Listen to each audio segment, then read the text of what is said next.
As podcasters and business owners, content creation can become overwhelming fast. Today's guest, Amanda Warfield, is here to share how we can simplify our marketing and content creation once and for all. We talk about batching content and the details of how to actually do that so you can try it for yourself, and the idea of showing up less. I think that is something we can all get on board with. Amanda is a simplicity-focused content marketing and launch strategist, author of the book Chasing Simple Marketing, and host of Chasing Simple, a podcast to help creative entrepreneurs uncomplicate their marketing and business. She traded her classroom lesson plans for speaking and educating creative entrepreneurs on sustainably fitting content marketing into their business without it taking over their business, so that they have time to grow their business. Let's go meet Amanda. Your podcast is a powerful tool that serves your audience and your business. But how do you manage it all, bring in new listeners, and convert those listeners into customers? That's what this show is all about. Welcome to Podcasting for Educators. I'm Sarah Whitaker, classroom teacher turned podcast manager, and I'm here to help you get the most out of your show, all while making an impact on other educators. Hey, Amanda, welcome to the podcast. This has been a long time coming. We've rescheduled a few different times, and so I am just so excited to connect with you today. Welcome. Thank you. I know it's funny. I feel like life has just really thrown a lot at us, at both of us recently. I mean, I think it's been, 4 months since we originally connected about getting on each other's podcasts and doing a podcast swap. I mean, that's a long time to run up to something like this. So I'm super excited to finally be here with you today. It is a really long time, but all good things are worth waiting for. So this has been well worth the wait. You talk all about simplifying your marketing. And I think I hear that word simplify, and it's just a word that I love so much because I am always looking for ways to simplify anything, whether it's like in my business, in my personal life. And I know that people listening feel the exact same way. We all have so much on our plates. So I'm very excited to talk about how we can simplify at least some of the things in our business today. A lot of the podcasters who are listening, if they're a podcaster, they are obviously choosing to focus on content marketing for their business. So I'd love to start with you just kind of explaining what exactly is content marketing and why is it something that becomes super overwhelming for people? That is such a great question. I'm going to flip it actually. So the reason that this becomes so overwhelming is because marketing is a very, very broad umbrella term. And so when we think to ourselves, I need to improve my marketing, there are thousands of different ways that we can do that. And we tend to have an idea and we'll run with it for a little bit. And then we have a different idea and we'll run with it. And then we'll see someone else doing something else and we'll run with it.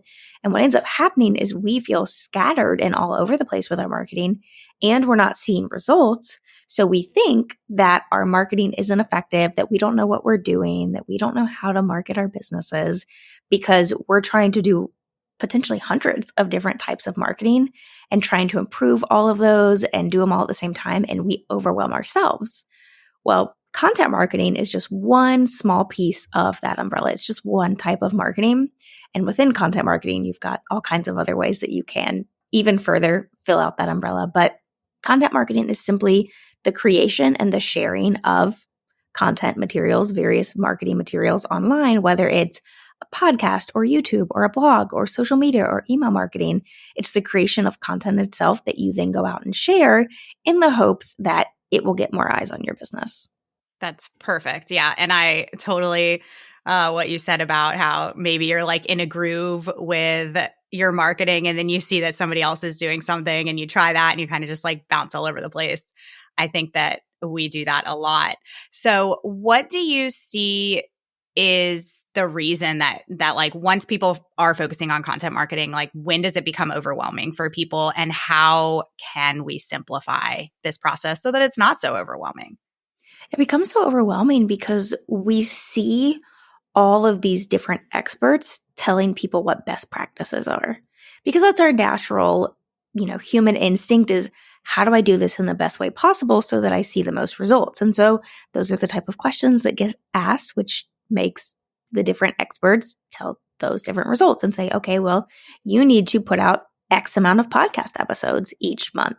You need to put out this many YouTube videos each week, this many Instagram stories a week or a day. And what ends up happening is while each expert is only giving one small piece of advice, we collect different experts for each type of content we're putting out. And then we end up having this entire plate full of best practices. And when we try to stick to best practices, well, it's not realistic because most of us are either a one-woman show or we have a very, very small team, and we're comparing ourselves to the Amy Porterfields and the Jenna Kutchers of the online business space that have massive teams and are able to help put out that much content. They are paying people to help put out that much content. And those creators, those educators are only doing the bare minimum of the creation process. And so we compare ourselves to that and feel like we have to live up to that, even though we have a fraction of the manpower that they have. Yes, I tell podcasters this all the time. Like even some of my clients, people will hear people like Amy Porterfield and Jenna Kutcher talking about how they have millions of podcast downloads. And you have to sit back and think, they have a huge team. People are probably writing their podcast outlines and their podcast scripts for them. They are showing up to record. They are putting out often a lot of these bigger podcasters are putting out multiple episodes a week. So they're going to hit those milestones a lot faster. And they have massive audiences. We can't always compare ourselves to these huge businesses when, like you said, we might be a one-woman or one-man show in our business. Yeah, absolutely. And you can even listen. They're honest about it, right? I remember listening to an Amy Porterfield episode where she was talking about, I don't remember the exact metric. Maybe it was 1 million downloads or something like that, but they had hit some big milestone that had been a big goal of theirs. And she even explicitly says in that episode, a huge reason we even hit this is because we doubled how many episodes we were putting out each week. And it's a numbers game in a lot of ways for those types of metrics that we're aiming at. But yeah, we end up so overwhelmed because we're trying to follow what they're doing because best practices are what we think we should aim for. When in reality, best practices are, sure, they're great, but they're not necessary to have a thriving and successful business. Yeah, absolutely. And not to mention like each individual platform themselves, like you can't be everywhere, especially when you're doing your business by yourself. And everybody has different personalities. They have different amounts of time that they even have to pour into their business. If you're somebody who has 5 kids at home and they're at all these different activities during the day and you're spending half of your day driving in the car, you don't have as much time as somebody else. So you really have to like set those realistic expectations for yourself and think about who you are as a person and as a business owner.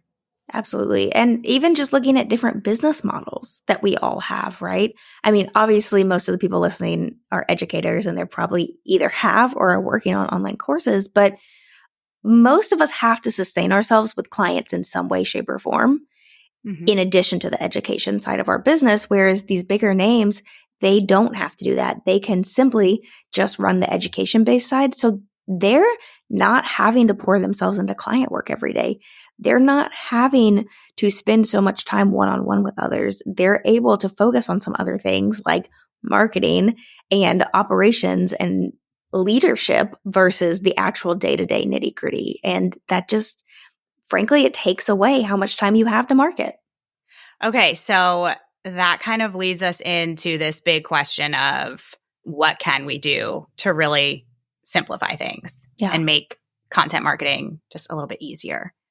The first thing that I recommend for everyone is to show up less often, actually, and on less platforms. So if you're someone who's trying to show up in all the places and you feel like you need to have a podcast and repurpose that podcast to YouTube and write a blog post for each episode and send an email newsletter and be on Instagram and be on TikTok and be on LinkedIn, this is your permission slip to slow down. You really only need your podcast, an email newsletter, and one type of social media. You do not need to show up anywhere else to have a fully functioning content engine. Okay, I love this. And I talk about this. I call it like the trifecta. If you are going all in on your podcast, like podcast, email, Instagram, for example. Like that's what I use. Those are the three things I use. Those are the three things I focus on. And I kind of put blinders on for everything else. And that combination might look a little bit different for people, but I could not agree more. Yeah, absolutely. And it really is just keeping it really simple instead of trying to show up everywhere. Because again, even those three, that can be overwhelming, which is why the other part of that is to show up less often. So show up in less places and then also show up less often. If you are finding yourself stuck on the content creation hamster wheel where you are rushing to record your episode and get it posted the same day it's supposed to go live, or Yes. not even getting episodes out like you're supposed to, show up less. It's okay to only have an episode come out every other week versus every single week.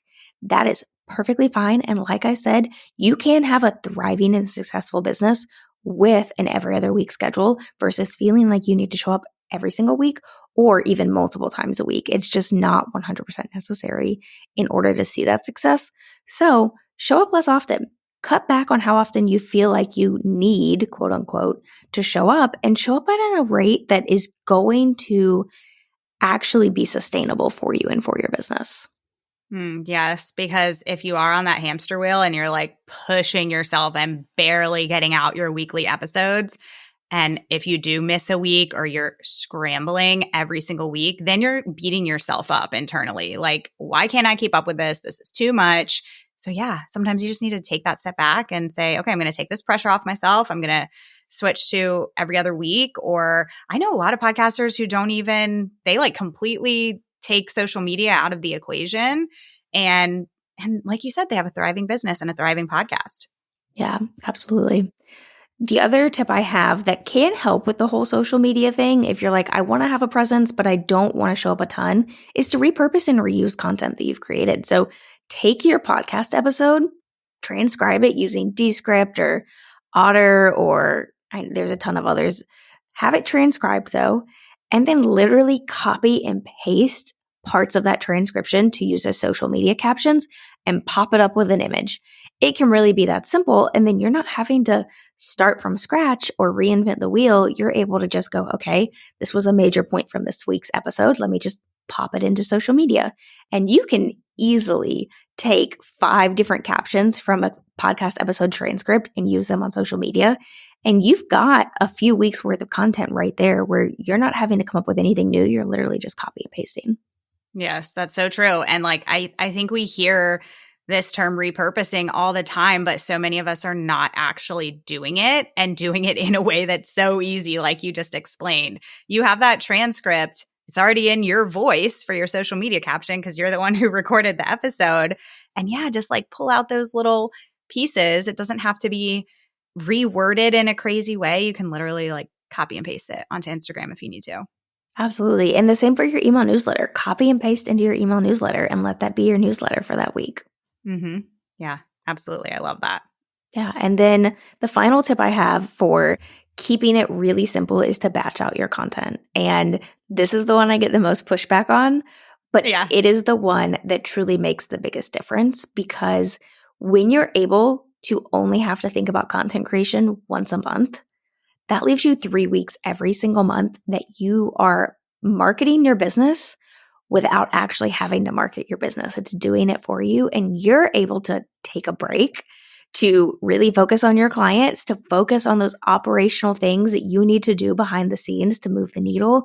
It gives you so much space. And because you're getting off of that content creation hamster wheel, it gives you so much more creativity because you're not constantly creating. And in those 3 weeks, that creativity comes back and you all of a sudden have all of these different ideas for what you can create next. Okay, I'm so glad that you brought this up. This is like one of my favorite topics to talk about because people who do batch, I feel like there's so many different ways to go about it. And I have to mention, and we'll talk about this later, but Amanda, you just came out with a book and you had sent me kind of like a pre-copy, the text of the book, and I was reading through it and you had a story at the beginning telling about how you first started this batching process and how it was like this big realization for you and it kind of happened accidentally, which was really cool to read about. I loved that story. So can you tell us a little bit about how you go about batching? Like, what does that look like for you? Yeah. So I set aside 1 week each month. I already have it. When I plan out my year at the beginning of the year, I know every batch week for the whole year, when it's going to be. And that week very much looks like breaking up the content creation process into steps. So what a lot of us get wrong about batching is we think, okay, I need to create a ton of content and I'm going to sit down and I'm going to create piece by piece. Podcasters, I think, do this less because naturally we are going to, if we're pulling out the microphone, we're just going to record all at once, right?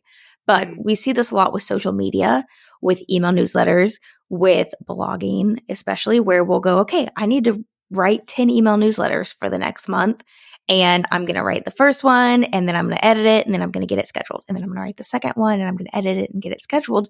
And you don't get very far into that before realizing this is going to take a lot longer than I thought and it's exhausting. Yeah. And that's because you're not actually batching content. You're just trying to create a lot of content all at one time.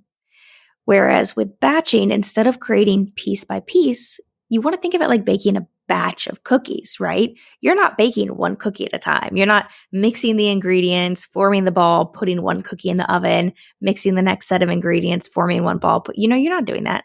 No, you're mixing all of the ingredients for all 12 cookies. You're separating out all 12 cookies and you're baking all 12 cookies at once. So you're breaking it up by step.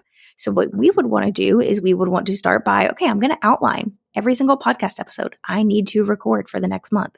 Then I'm going to sit down the next day and I'm going to record every single podcast episode that I need for the next month. Then I'm going to, if you don't have an editor, going to edit the next day, all of them. Before I outsourced my editing was my least favorite day. But it's one day and you get through it, right? Yes. And then you've got repurposing where you're going to, okay, let me take this transcript and real quick create email newsletters and social media. And then you've got a final day of, okay, let's clean up the social media and the email newsletters and get everything scheduled, create graphics and be done. And so it's a whole week process, but it's broken up by steps so that by the end of the week, you're able to go, wow, all of my content for the next month is scheduled out and I don't have to think about it again for 3 weeks. Yes. Okay. First of all, I'm obsessed with this cookie analogy. I feel like that's the most clear and like I really got a visual of how we can think about batching. I love that. And I was just actually an episode that aired today on my podcast. I was talking to Brittany Blackwell and we were talking about this similar idea of instead of doing the whole thing at once, breaking it up into tasks. And I love this because you do use different parts of your brain for all these different things. Like producing a podcast episode is a pretty long process from outline to production, like hit publish. Then you have promotion too. So I love this idea of taking a day and dedicating tasks to each of those days and knocking everything out in 1 week. Do you usually do this like at the beginning of the month or I guess you could really do it. Yeah, it doesn't matter. As long as you are doing it each month, which is why it's important when you plan the year to put them all on the calendar. As long as you're doing it every 3 to 4 weeks, it doesn't matter what week of the month you do it. It's whatever fits most natural into your schedule. I personally am attempting to align it with my cycle. Yeah. It's a work in progress. Oh, I love this idea. Yeah. But yeah, have you found that helpful? Yes, very much so because it does. Let's be honest, right? Like it's not an easy week. It is a mentally draining week because like you said, there are a lot of different mental processes. The beauty of breaking it up process by process is that it does make it easier because your brain isn't hopping from one process to the next, to the next, to the next. That's even more exhausting, but it is still a lot. Like, let's be real, right? And so I do find it easier if I can align my batch week schedule with my cycle and be in a week where I have more energy and more creativity. It does make it easier. But there have also been weeks where I've just had to do it when I'm not so energetic and it works out that way too. Luckily with podcasting, you don't have to get dressed. You can do it in your sweatpants, which is nice. It is so nice. I know. Another reason that I haven't switched to full video podcasting yet. I also think doing it this way is, you mentioned like maybe you're outsourcing your editing, maybe you're not. Doing this type of batching is also just a really great way for you to become really self-aware of, okay, I really enjoy doing this part of podcasting. Like maybe I really like editing or maybe I really like writing show notes, but like graphics day, I dread the most. So that would be something that can become a goal for you of the first thing to hire out for your podcast too. So that's kind of another perk. Yeah, 100%. I mean, that's exactly how I realized that podcasting was the first thing I outsourced in my business, because I started batching and then I really quickly realized, this day feels like I need to bribe myself to do it. This is probably a pretty clear indicator that I shouldn't be trying to do this. This is not worth my time.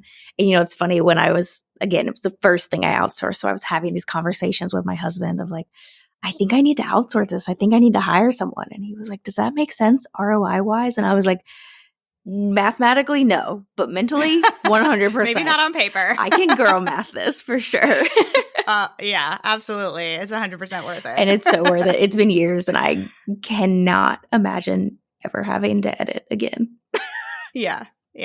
I actually love editing, but I have a podcast production company, so it's a good thing it's your zone of genius. But that's for sure the number one thing that people are like, please take this off my plate. I can't do it anymore. It's super time consuming. It takes forever. And it just, it's a lot. Yeah. It's like little tiny details, like the mouth clicks and the breaths and the ums. It's a lot. Yes. We are also thankful for those of you that this is your zone of genius.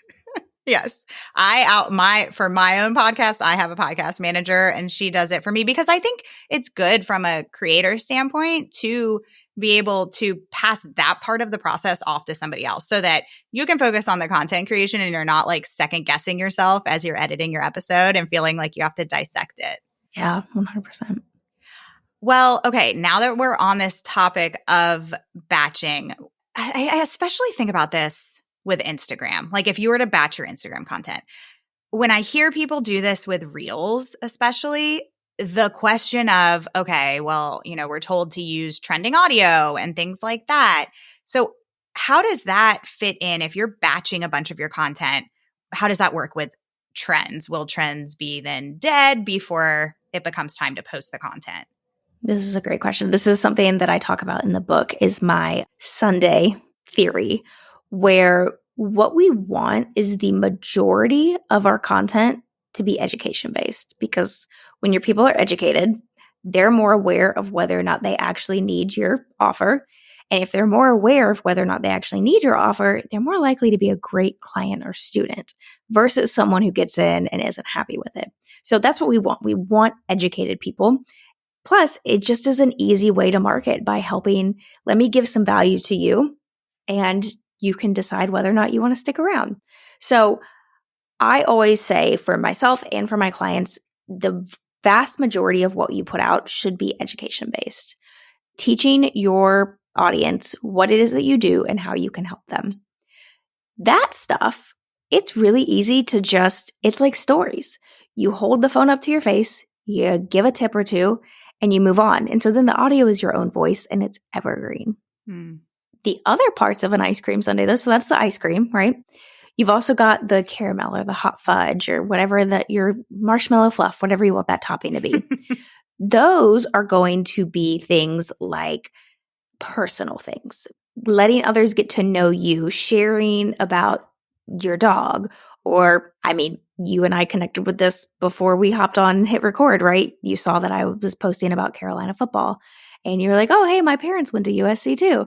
And so it's like things like that they have nothing to do with your business. They're just connection points. You want to add that on, not quite as liberally, but you want enough of it to be good, right?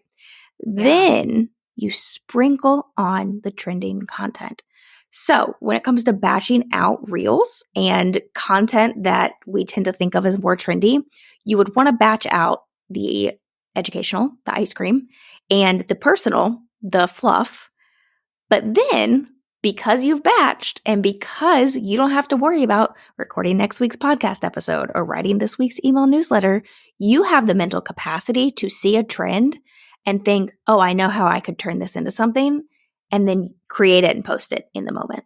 Yes, that makes so much sense. I'm loving your analogies today. It's good. I love a good analogy. It makes things really stick. So thank you for that. Yeah. And I love that you touched on that personal connection point, because I do think that is something that people either do like a lot of, or they really stay away from, and they only do the educational content, which obviously I think is super important.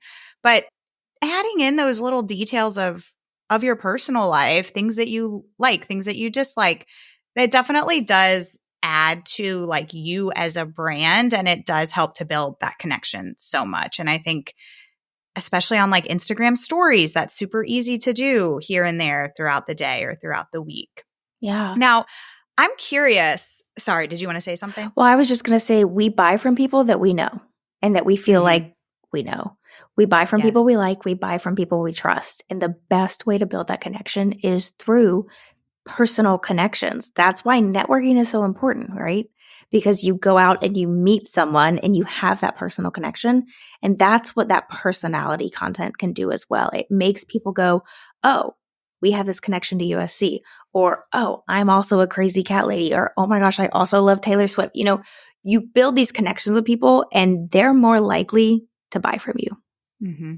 Yep. Yeah. That's like how they remember you. And when there comes a time where they need something that you have, you're going to be that person that they think of. Absolutely. So I am curious, if you don't mind me asking, when you do your content planning, like say you're at the start of the year, you're planning out the weeks that you're going to do your batching. Do you also plan out the topics that you're going to cover each month, or do you kind of take that piece month by month? So when it comes time to plan out the next year, the first thing I do has nothing to do with content, actually. It has everything to do with the calendar. And so I will take all of our dates, both work-wise, whether it's a conference I've committed to or some other thing that I know is coming up in the next year, but also our personal calendars. So I take weddings I know we're going to, or my husband's work schedule. If we had kids, I would look at the school schedule for the year, right?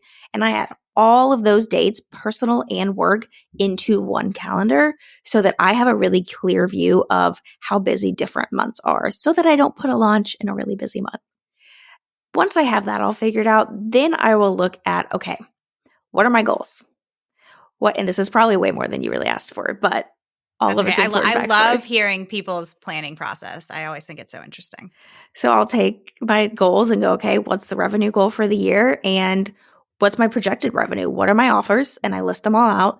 And then beside each offer, I look at what I made with it last year and what I can then project for this coming year. And then look at the difference between, okay, this is what's projected. This is where I want to be. How do I fill the gap in? And from there, I figure out what launches I need to have. And because the calendar's already mapped out, I can easily slot things into months that aren't so busy. So that kind of maps my calendar out for me. And then I will just go in and decide, okay, well, if this is the launch we're working towards, I need to create pre-launch content leading up to this specific topic. Mm-hmm. Yeah, that's perfect. Thank you so much for sharing that. I do a similar thing. I think getting those personal dates first is so smart to do. And I work with a lot of people who serve teachers. And so getting like that back to school schedule on there and these seasonal type of topics that you might need to cover is always a good place to start. Yeah, absolutely. Well, Amanda, thank you so much. I feel like we've covered a lot. Is there anything else that you were hoping to touch on that we haven't gotten to? No, but I would just want to reiterate the permission slip to put out less content, and that is enough, that you don't have to show up to best practices. You don't need to have the most perfect content out there in order to have a really successful business. Yes, I love that. Create your own best practices for your unique business. Yeah. Well, where can people find you online if they want to connect with you after this? The best place is probably my podcast, Chasing Simple.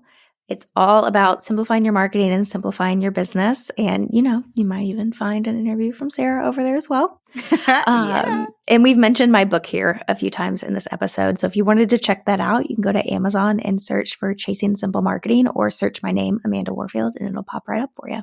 Awesome. Well, thank you so much for being here. We will be sure to include all those links in the show notes so you guys can just click and head on over there to grab her book. Thank you again, Amanda. Thanks so much for having me. Thanks so much for listening to today's episode.